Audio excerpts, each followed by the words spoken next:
नमस्कार विद्यार्थी मित्रांनो, बघा तुम्हाला सांगायला अत्यंत आनंद होत आहे की आपली पॉलिटीची संपूर्ण व्हिडिओ कोर्स, आपला पॉलिटीचा संपूर्ण व्हिडिओ कोर्स ज्यामध्ये ट्रिक्ससह आपण संपूर्ण आर्टिकल्स, पॉलिटीचे संपूर्ण आर्टिकल्स ट्रिक्ससह कव्हर केलेले आहेत. त्याचा थोडासा डेमो या व्हिडिओमध्ये मी तुम्हाला दाखवणार आहे.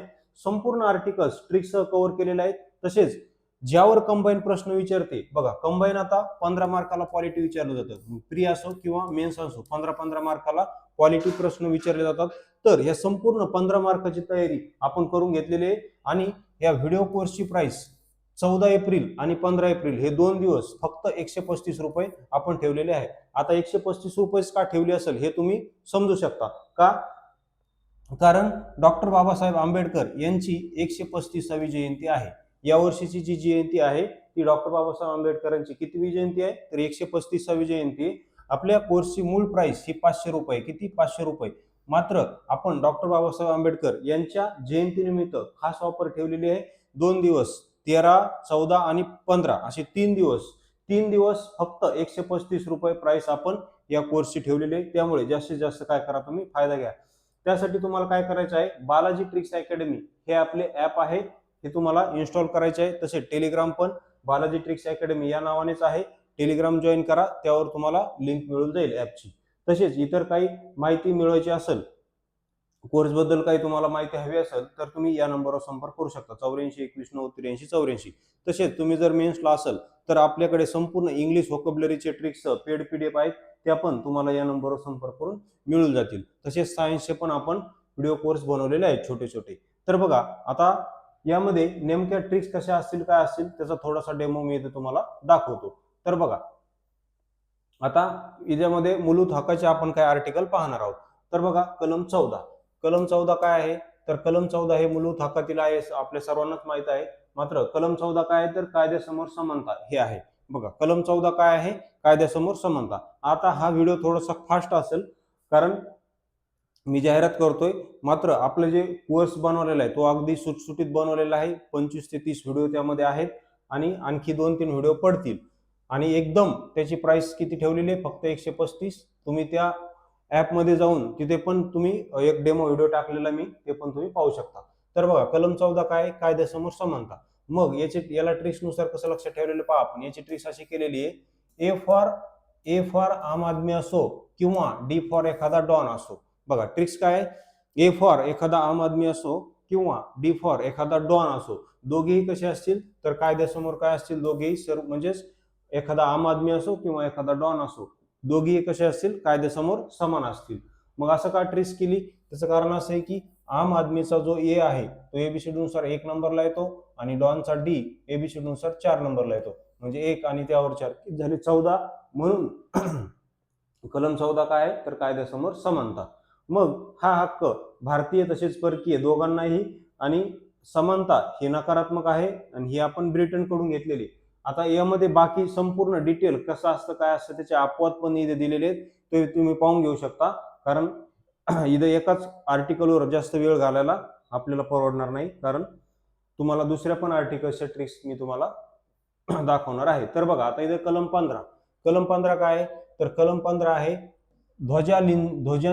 ध्वजांजली या कारणावरून भेदभाव केला जाणार नाही. आता ध्वजांजली म्हणजे काय, याच्यात ध म्हणजे धर्म, व म्हणजे वंश, जा म्हणजे जात, ज म्हणजे जन्मस्थान आणि ली म्हणजे लिंग. या 5 कारणावरून भेदभाव केला जाणार नाही कुठल्याही नागरिकास.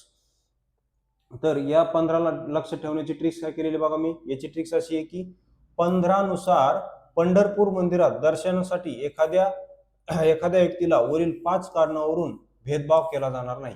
बघा पंढरपूर मंदिरात दर्शनासाठी एखाद्या व्यक्तीला वरील 5 कारणावरून म्हणजे कोणते, हे ध्वजांजली, धर्म, वंश, जात, जन्मस्थान आणि लिंग, या 5 कारणावरून एखाद्या व्यक्तीला पंढरपूर मंदिरात दर्शनासाठी भेदभाव केला जाणार नाही.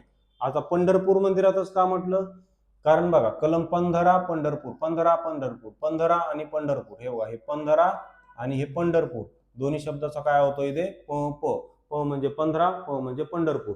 तर इथे दोन्ही शब्दाचा काय होतो, तर यमक जुळतो. त्यामुळे हे तुम्ही असं लक्षात ठेवू शकता.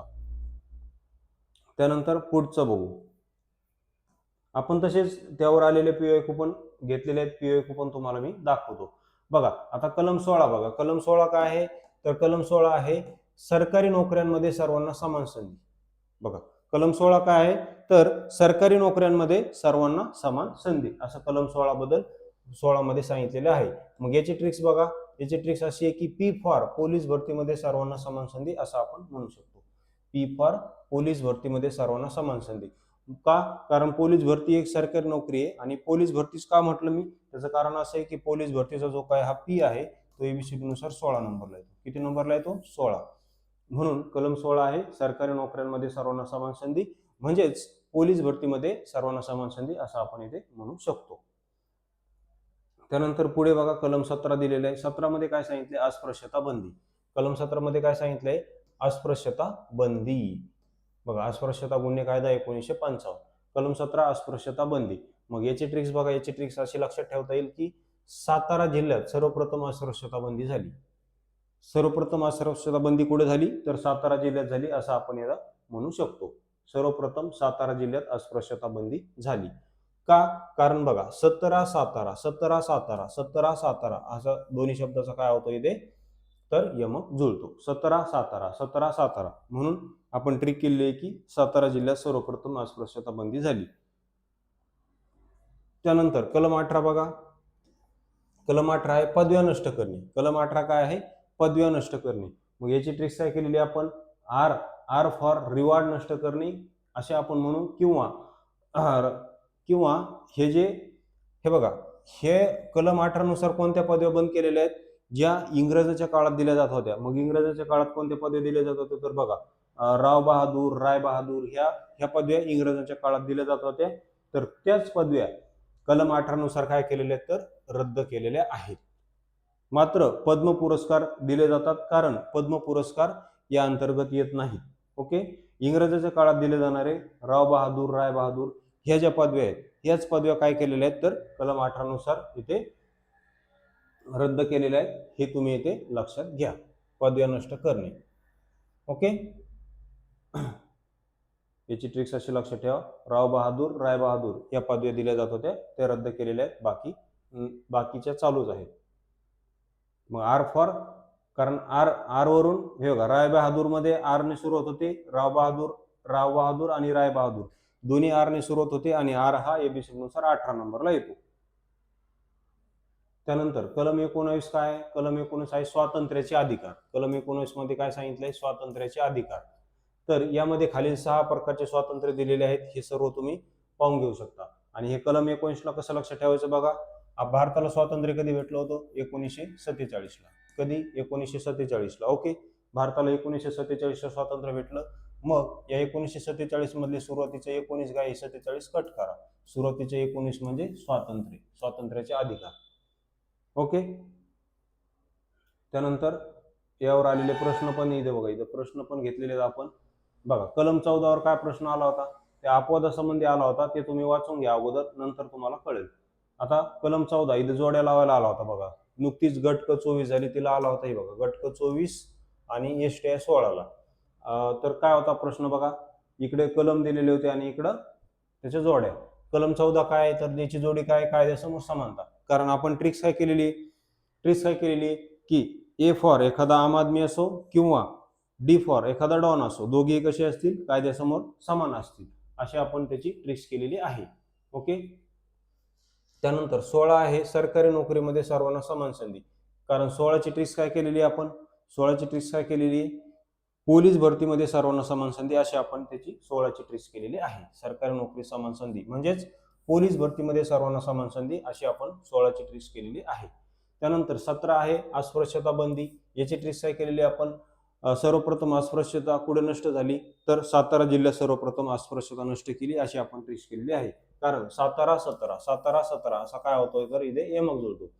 त्यानंतर 21 आहे जीवित आणि व्यक्तिगत स्वातंत्र्य, हे कलम 21 मध्ये दिलेले आहे. त्यानंतर पुढे बघा आणखी दिलेले आहेत क्लर्क मेन्स 2021 ला, तेच परत कायदेसमोर समानता, कलम 14. बघा ट्रिक्स असतील तर कशा खटखट प्रश्न सुटतात. कायदेसमोर समानता, कलम 14. त्यानंतर भेदभावास बंदी. कुठे भेदभाव केला जाणार नाही? तर पंढरपूर मंदिरात. ध्वजांजली या कारणावरून, म्हणजे धर्म, वंश, जात, जन्मस्थान आणि लिंग या 5 कारणावरून. बघा कारण किती आहेत? 5. 5 कारणावरून भेदभाव केला जाणार नाही. 5 कारण आहेत आणि 15 मध्ये शेवटी 5 येतं, असं पण तुम्ही लक्षात ठेवू शकता. त्यानंतर संधीची समानता, म्हणजे सरकारी नोकरीमध्ये संधीची समानता. हे काय? 16. कारण पोलीस भरतीमध्ये सर्वांना समान संधी अशी आपण ट्रिक केलेली आहे, कारण पोलीस भरतीचा पी 16 नंबरला येतो. त्यानंतर अस्पृश्यता निवारण, कलम 17. आताच पाहिलं आपण, सर्वप्रथम अस्पृश्यता बंदी कुठे झाली? तर सातारा जिल्ह्यात, म्हणजे सातारा 17, सातारा 17 अशी आपण त्याची ट्रिक्स केलेली. त्यानंतर पुढे हे कलम 19 बद्दल दिलेले आहे. परत ह्या जोड्या बघू शकता तुम्ही. त्यानंतर कलम 20 दिलेलं आहे बघा. कलम 20 काय सांगितलंय की दोष सिद्ध होत नाही तोपर्यंत अपराध करणाऱ्या व्यक्तीला संरक्षण दिलं जाईल, मग ती भारतीय व्यक्ती असो किंवा परकीय असो. जोपर्यंत, म्हणजे एखाद्या व्यक्तीने अपराध केलाय, मात्र त्याने जोपर्यंत त्याचा दोष सिद्ध होत नाही तोपर्यंत त्याला संरक्षण दिलं जाईल. मग याला ट्रिक्सनुसार कसं लक्षात ठेवायचं बघा. तर याची ट्रिक्स अशी केलेली आहे आपण की ऍक्सिडेंटमध्ये, हे बघा ऍक्सिडेंट झालाय आणि त्या ऍक्सिडेंटमध्ये ट्रक चालकाचा दोष आहे की नाही हे जोपर्यंत सिद्ध होत नाही तोपर्यंत त्याला काय असेल? तर संरक्षण असेल. ऍक्सिडेंट झाला आणि ऍक्सिडेंटमध्ये ट्रक चालकाचाच दोष होता की नाही हे जोपर्यंत सिद्ध होत नाही तोपर्यंत त्याला काय असेल? संरक्षण असेल. मग असं ट्रक चालक का घेतला इथं? का? कारण त्याचं कारण असं आहे की ट्रकचा जो टी आहे तो एबीसीडी नुसार 20 नंबरला येतो. किती नंबरला? 20. म्हणून कलम 20 आहे. जोपर्यंत दोष सिद्ध होत नाही तोपर्यंत त्याला संरक्षण असेल. मग त्यावर आलेला प्रश्न बघा. नुकतीच आपली जी कंबाईन बी 2025 झाली, तिला त्यावर प्रश्न विचारलेला आहे. बघा प्रश्न काय विचारलाय? खालील कोणते कथने कलम 20 शी संबंधित आहेत? कंबाईन बी 2025 नुकतीच आपली 4 जानेवारी 2026 ला झाली ती. तर बघा कलम 20 शी संबंधित विचारले तर काय? ए मध्ये काय म्हणतंय? एखाद्या व्यक्तीला जीवित आणि व्यक्तिगत स्वातंत्र्यापासून वंचित केलं जाणार नाही. तर हे कलम 21 मध्ये आहे, 20 मध्ये नाही. हे कलम 21 शी संबंधित आहे, त्यामुळे हे 20 शी संबंधित नाही. त्यानंतर एकाच अपराधाबद्दल एकपेक्षा अधिक वेळा खटला चालवला जाणार नाही. हे बी मध्ये आहे. हे 20 मध्ये आहे. हे बरोबर आहे. त्यानंतर व्यक्तीवर स्वतःविरुद्ध साक्षीदार होण्याची सक्ती नसेल, तर हे पण बरोबर आहे. सी पण बरोबर आहे. आणि 6 ते 14 वर्षापर्यंत बालकांना मोफत शिक्षण, हे कलम 21A मध्ये आहे. हे आपण समोर पाहणार आहोत 21A मध्ये. त्यामुळे 20 शी संबंधित काय आहे? बी आणि सी हे दोनच काय आहे? तर कलम 20 शी संबंधित आहेत. त्यानंतर पुढे बघा, कोणती जोडी अयोग्य जुळलेली आहे असं म्हणत आहे. कोणती जोडी अयोग्य जुळलेली आहे? अयोग्य जोडी कोणती आहे? Combine B C 2023. तर बघा ए मध्ये काय म्हणतंय? भेदभाव करण्यास मनाई, कलम 15. तर ही जोडी योग्य जुळलेली आहे, कारण आपण ट्रिक्स काय पाहिली की पंढरपूर मंदिरामध्ये ध्वजांजली या कारणावरून धर्म, वंश, जात, लिंग, जन्मस्थान या कारणावरून भेदभाव केला जाणार नाही. अयोग्य विचारले, पण मात्र ही योग्य आहे. त्यानंतर संमेलनाचा हक्क म्हणजेच स्वातंत्र्याचा हक्क, हे बी पण बरोबर आहे. जीवित संरक्षणाचा हक्क, हे पण बरोबर आहे. जीवित संरक्षणाचा हक्क हे चुकलेलं आहे, कारण हे 21 आहे. हे किती आहे? 21 आहे. 20 काय पाहिलं? 20 आताच आपण पाहिलं की जोपर्यंत दोष सिद्ध होत नाही तोपर्यंत त्याला संरक्षण. म्हणून इथं सी ही जोडी योग्य जुळलेली नाही. बाकी घटनात्मक उपायांचा हक्क कलम 32 हे पण योग्य जुळलेलं आहे. म्हणून अयोग्य जोडी कोणती इथं? तर अयोग्य जोडी आहे सी. ही सी ही जोडी योग्य जुळलेली नाही, कारण इथे कलम 20 नाही, तर हे कलम किती आहे? तर हे कलम 21 आहे. 21 शी संबंधित आहे ते. त्यानंतर आणखी पुढे बघा, जोड्या जुळवा फॉरेस्ट 2022 ला आला होता प्रश्न. बघा प्रश्न आता काय इथं की ए मध्ये काय म्हणते? गुन्ह्यासाठी दोषी ठरवण्याचा संदर्भात संरक्षण. गुन्ह्यासाठी दोषी ठरवण्याच्या संदर्भात संरक्षण. बघा आताच काय म्हणलं? 20 ट्रक चालकाचा दोष होता का नाही हे जोपर्यंत सिद्ध होत नाही तोपर्यंत त्याला संरक्षण. म्हणून हे ए कलम, एचं काय? कलम 20. त्यानंतर जीवित आणि व्यक्तिगत स्वातंत्र्य, हे कलम 21 मध्ये आहे. त्यानंतर अटकेपासून संरक्षण, हे कलम 22 मध्ये आहे. आणि शोषणाविरुद्ध हक्क, हे 23 आणि 24. 23 आणि 24 काय आहे? तर शोषणाविरुद्ध हक्क. बघा हे 21 संबंधी दिलेलं आहे. त्यानंतर खाजगीपणाचा अधिकार हे सर्व 21 मध्ये दिले आहे. त्यानंतर आता हा आपला डेमो व्हिडिओ आहे, त्यामुळे मी फास्ट घेतोय. पुढे बघा, आता मी तुम्हाला थोडं धार्मिक आर्टिकल बद्दल सांगतो, ते कसे लक्षात ठेवायचं ते सांगतो. तर बघा, धार्मिक आर्टिकलवर बघा, धार्मिक स्वातंत्र्य मूलभूत हक्कामध्ये कलम 25 ते 28 दरम्यान धार्मिक स्वातंत्र्य दिलेले आहेत. यावर पण भरपूर वेळेस प्रश्न विचारलेले आहेत आयोगाने. तर आपण धार्मिक स्वातंत्र्य बघू आता. तर बघा, कलम 25 मध्ये सतसत विवेक बुद्धीने कोणत्याही धर्माचे पालन, आचरण आणि प्रचार करण्याचे स्वातंत्र्य हे दिलेले आहे. कलम 25 मध्ये काय सांगितले? सतसत विवेक बुद्धीने कुठलाही व्यक्ती सतसत विवेक बुद्धीने कुठल्याही धर्माचं आचरण आणि पालन करू शकतो, असं कलम 25 मध्ये सांगितलेलं आहे. ओके, मग आता याला ट्रिक्सनुसार कसं लक्षात ठेवायचं? तर याची ट्रिक्स बघा की वाय फॉर यहुदी धर्माचे आचरण आणि प्रचार करण्याचे स्वातंत्र्य. बघा, आपल्याला कुठल्याही धर्माचं आचरण आणि प्रचार करण्याचे स्वातंत्र्य आहे. मग कुठल्याही धर्माचे आहे तर मग आपण असं समजू की यहुदी धर्माचे आचरण आणि पालन करण्याचे स्वातंत्र्य. मग यहुदीच का म्हटलं? त्याचं कारण असं आहे की यहुदीचा जो काय वाय आहे, हा जो यहुदीचा जो काय वाय आहे, हा वाय तो एबीसीडी नुसार 26 नंबरला येतो, सॉरी 25 नंबरला येतो. किती? 25 नंबरला. यहुदीचा वाय एबीसीडी नुसार किती नंबरला येतो?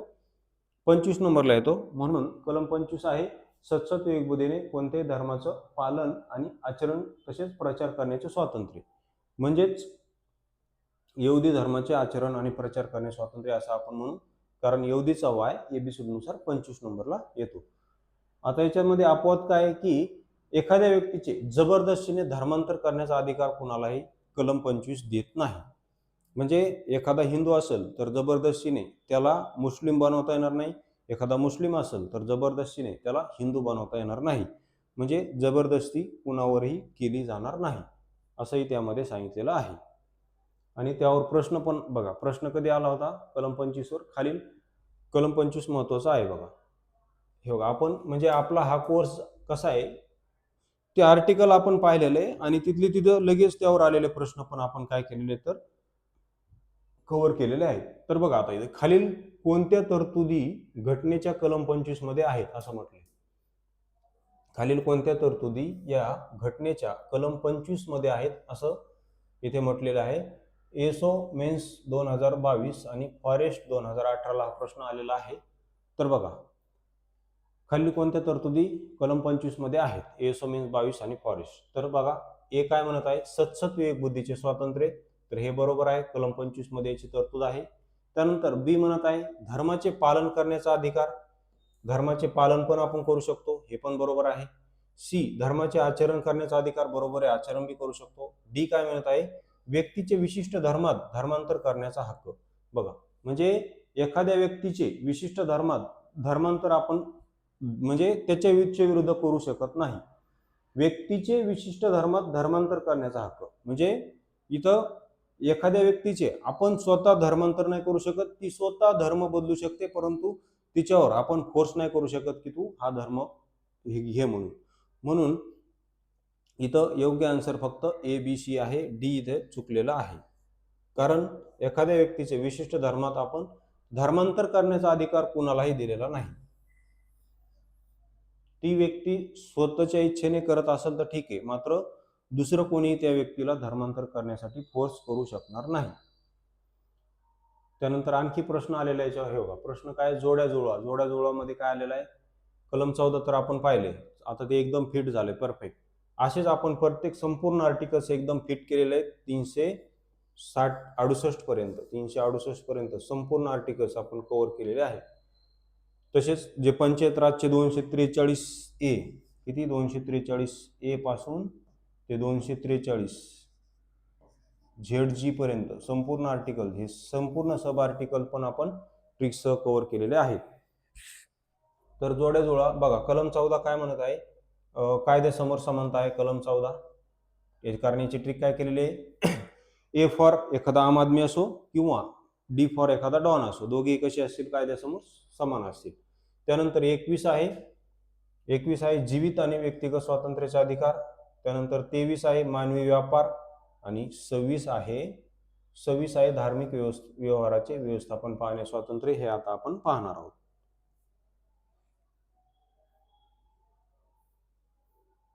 26 कुठे गायब झाले?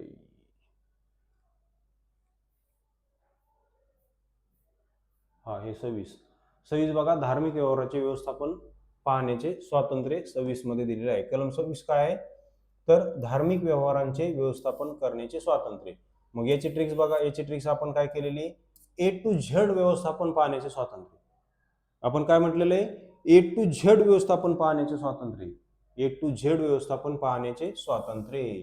मग असं का म्हटलं? त्याचं कारण असं आहे की हा जो झेड आहे तो एबीसीडी नुसार 26 नंबरला येतो. किती? 26. बघा, A to Z का म्हटलं? कारण हा जो झेड आहे हा एबीसीडी नुसार किती नंबरला येतो? तर 26 नंबरला येतो. म्हणून A to Z स्वातंत्र्य आहे असं मी म्हटलंय. का? कारण हा जो झेड आहे तो एबीसीडी नुसार 26 नंबरला येतो. किती नंबरला येतो? 26 नंबरला. एबीसीडी नुसार झेड हा 26 नंबरला येतो. म्हणून A to Z धार्मिक व्यवस्थापन पाहण्याचे स्वातंत्र्य, म्हणजेच धर्माचे, एखाद्या धर्माचे A to Z व्यवस्थापन पाहणे स्वातंत्र्य असं आपण इथे म्हणू शकतो. त्यानंतर 27 बघा, कलम 27 काय म्हणत आहे? धर्मासाठी कर न देण्याचे स्वातंत्र्य असं म्हणत आहे. कलम 27 काय म्हणत आहे? धर्मासाठी कर न देण्याचे स्वातंत्र्य. कलम 27 धर्मासाठी कर न देण्याचे स्वातंत्र्य. मग याला ट्रिक्सनुसार कसं लक्षात ठेवायचं? जी फॉर जीएसटी न देण्याचे स्वातंत्र्य असं आपण म्हणू. जी फॉर जीएसटी न देण्याचे स्वातंत्र्य असं आपण म्हणू. मग जी फॉर जीएसटी न देणे स्वातंत्र्य असं का म्हटलं? त्याचं कारण असं आहे की जीएसटीचा जो काही जी आहे तो एबीसीडी नुसार किती नंबरला येतो? 7 नंबरला येतो. आणि 27 मध्ये शेवटी काय आहे? तर 7 आहे. ओके, जीएसटीचा जी एबीसीडी नुसार किती नंबरला येतो? 27 नंबरला. आणि 27 मध्ये शेवटी काय आहे? तर 7 आहे. बिकॉज जी हा एबीसीडी नुसार 7. ओके, तर अशा प्रकारे तुम्ही लक्षात ठेवू शकता. मात्र धार्मिक प्रशासनासाठी यात्रेकडून शुल्क आकारले जाईल. बघा, शुल्क मात्र आकारले जाऊ शकते. कर नाही आकारला जाणार, मात्र धार्मिक व्यवस्थापनासाठी शुल्क आकारले जाऊ शकते. मग त्यावर परत प्रश्न आलेले. हे बघा, हे प्रश्न तुम्ही सोडून घ्या आता खाटखाट सुटता. त्यानंतर हे शैक्षणिक हक्क. तर अशा प्रकारे आपला पॉलिटीचा कोर्स आहे. जर तुम्हाला आवडला असेल तर नक्कीच तुम्ही त्याचा फायदा घेऊ शकता, कारण पुढचे 2-3 दिवस भरपूर ऑफर ठेवलेली. 500चा कोर्स हा फक्त आपण 135 रुपयाला ठेवलेला आहे. त्यामुळे नक्कीच काय करा, तुम्ही त्याचा लाभ घेऊ शकता. व्हिडिओ पाहिल्याबद्दल धन्यवाद.